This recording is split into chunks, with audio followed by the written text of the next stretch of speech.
constat bi mooy le président de la République du Sénégal jamono ji dafa mel ne taluñu li tax mooy nan la Sénégal mën a nekkee ci crise bi ñu nekk ñu ne santé ak sage-femme yi médecins yi infirmiers yi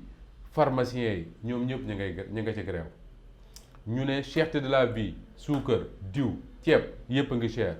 hydrocarbures ñu ne avions yi mënatuñoo dem mënatuñoo dikk les grandes compagnies aériennes bu ñuy ñëw Dakar dañuy obligé jël carburant boo xam ne duñ fi soxla di wut kérosène ah ñu ne fanati la sax gasoil gannaaw essence ñu ne gasoil amul ba nit ñi ñi ngi rang di ko wuti léegi la question que bi ngay posé mooy président de la République moom lu muy def moment boobu ñu ne la moment boobu président toog na 10 heures ak waa Benno Bokk Yaakaar 10 heures ak waa Benno Bokk Yaakaar pour lan pour waxtaane politique pendant 10 heures yooyu na ko leer ne li mu toog di waxtaane ak waa Benno Bokk Yaakaar na ko leer ne am na ay jigéen ñu baree ci Sénégal ñu war a am doom amuñu ku leen taxaw moom boobu ma nga toog di waxtaan ak waa Benno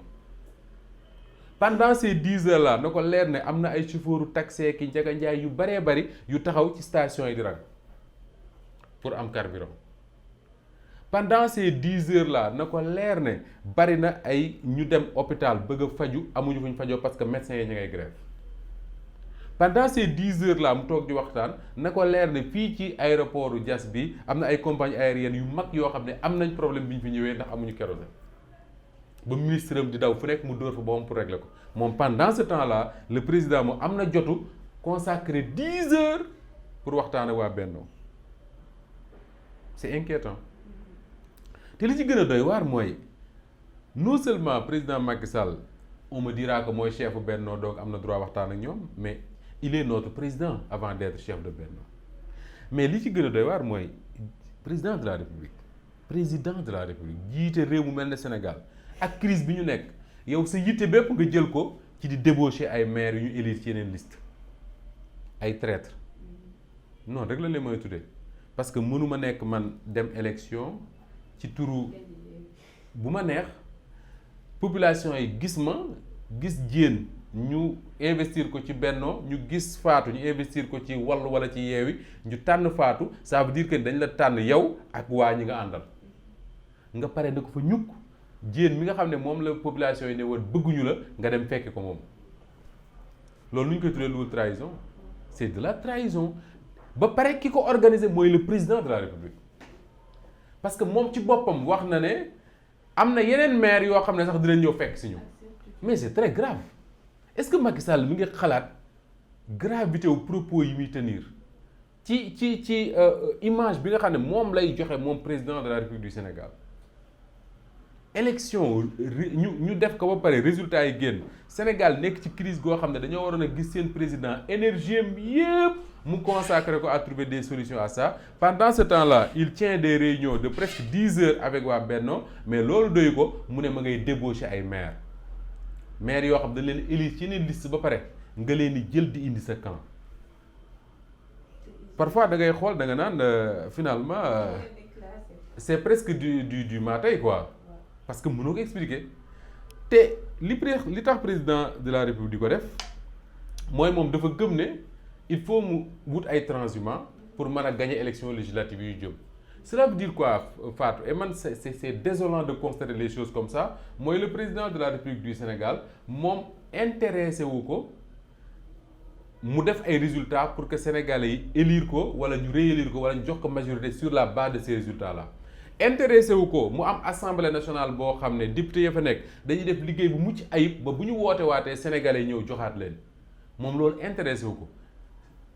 un bilan yaa gëm na ne moom du li koy fal ak li koy folli li koy fal ak li koy folli mooy di jël ay transhumants par ci par là et ça c'est désolant loolu mooy jënd ay nit te man dama gëm ne même le citoyen lambda bi nga xam ne moom amul benn responsabilité kenn élidu ko ci dara war na bañ di jaay boppam waxuma la nag un maire boo xam ne yow dañ la élire ay population dëkkub lëmm jël seen yaakaar yëpp wékku la ko yow ak ñi nga àndal parce que ab liste ngeen woon nga dem yeew sa bopp jël buum def ci sa bopp wommat sa bopp ba pare jébbal ko président de la République ne ko jaay naa la sa bopp très grave ñooñu ku leen jàppoon jaam di leen liggéeyloo amul benn problème. dafa nekk. di leen yàqal. non mais doo dem du ma dem. parce que su leen jëlee rek indi leen ci pouvoir bi. oui suñu paree ñoom opposition bi du ko nangu jëlaat parce que dañoo changé. mais bien sûr tey boo gisee ñu li ngay wax ni lu tax am solo boo gisee waaye Yewwi Askan Wi par exemple bi ñuy confectionner seen liste yi dañ cee def attention lu baree bari parce que ñoom dañoo gëmoon ne am na ñoo xam ne soo leen di élire ñuy dem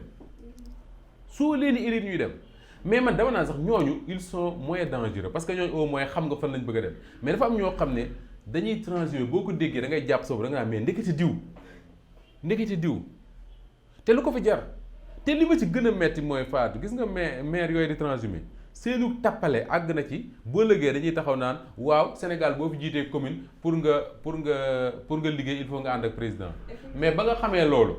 mënoo woon a dem ci liste Benno Bokk Yaakaar yi pourquoi nga dem ci liste opposition pour ñu fal la maire loolu mooy non seulement ak tappale la mais ak caay-caay gu mat sëkk la àndal loolu mooy manque de respect dëgg boo xam ne yenn homme politique yi ñi ngi koy jël di ko jëmale ci président ci sénégalais mais loolu wudul bett kenn ci président de la République parce que bari ki dem Mame Birame Wathie mi ngi koy wax am na benn maire boo xam ne ñu ngi ko élire ca côté Bawol département de Mbacké suma juumul waaj ñu jàpp ko yóbbu kaso maire waa Yewwi la jàpp ko yóbbu kaso parce que dafa am lu mu luubal ñu génnee ko président de la République recevoir ko semaine bii ñu génn man bi ma ko déggee dama non c'est pas vrai amul ñu ne ma effectivement Mame Birame Wathie ne ma effectivement noonu la demee tey jii nii maire yi nga xam ne ñoom lañ jot am na maire bu ñu jàpp temps yi mu ngi ci kaso bi leer na ma ne buy nangoo transhumé ak léegi gars yi lijjantil ko mu dem palais mais président de la République boo xam ne recevoir nga nit koo xam ne dañu jëm élection mu jël ay liste jàmbur sàcc ko trahir leen confiance tout un département mu trahir ko président de la République recevoir ko warul bett kenn su président de la République recevoir koo xam ne ab maire la bu ñu élire ba pare mu transhumé warul bett kenn et c'est désolant parce que li tax mooy président Macky Sall su fekkoon beneen président la su posé acte yooyu ñu ne garaawul miin nañ ko mais moom président jamono jii nga xam ne ma nga dem ca Makkatal Mukarrama ànd ak soxnaam ak délégation ginnaaw bi mu recevoir waa benn ba pare jëlul temps wu régler crise bi nga xam ne moo fi nekk nii mu jël avion de sànq sax maa ngi wax ne man bu li ma jaaxal mooy mbub mi président sol di recevoir ay nit mbub moom laa gis mu sol ko Arabie Saoudite ça veut dire que daa pare rek jël avion ba dem ak soxnaam ak ñu mu àndal mais pendant ce temps là crise bi mu bàyyi ci réew moom lan la ci nar et li ci gën a doy waar mooy dégg naa bi ma déggee sànq RTS may seetaan seen journal bi ñuy def compte rendu visitu président boobu ci Arabie Saoudite évoqué en tant que président en exercice de l'Union africaine dafa ñëw waxtaan ak njiiti Arabie Saoudite président en exercice de l'Union africaine waaw président Sénégal nag moom Sénégal ñun lii ñuy dund nii lan la ci nar xanaa bu demee Arabie Saoudite day négocier ak ñoom pour ñu am luñ ñu mën a dimbalee comme ñun lépp suñ lépp ci ndimbal lañ koy teg